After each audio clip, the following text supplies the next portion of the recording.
কালি ৰাতিপুৱা গীতাখন লৈ গৌৰৱ গগৈ বৰদোৱাত আহক আৰু ময়ো সেই টাইমতে গৈ পাম।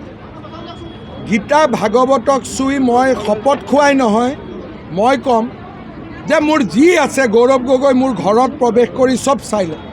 কিন্তু গৌৰৱ গগৈয়ে তেওঁৰ পৰিবাৰৰ, তেওঁ মোৰ বুলি কয়, তেওঁ বহুত স্মাৰ্ট, আমাৰ শব্দটো নকয়। মইতো কওঁ মই মানে মোৰ পৰিবাৰ ল'ৰা ছোৱালী চব।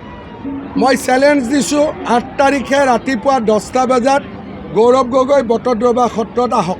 মই শপত খাম যে মোৰ ল'ৰা ছোৱালী মই আমাৰ 72 ঘণ্টাত মৃত্যু হ'ব যদি ভাৰতৰ বাহিৰত আমাৰ 1 ইঞ্চি ক'ৰবাত এটা প্ৰপাৰ্টি আছে।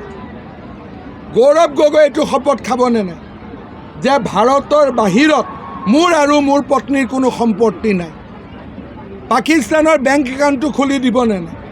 2 বছৰত MP ইলেকশ্যন আৰু 2 বছৰৰ ভিতৰত গৌৰৱ গগৈৰ পৰিয়ালৰ যে সম্পত্তি 100% বাঢ়ি গ'ল, এইটোতো কোনো পেপাৰে নিলিখে।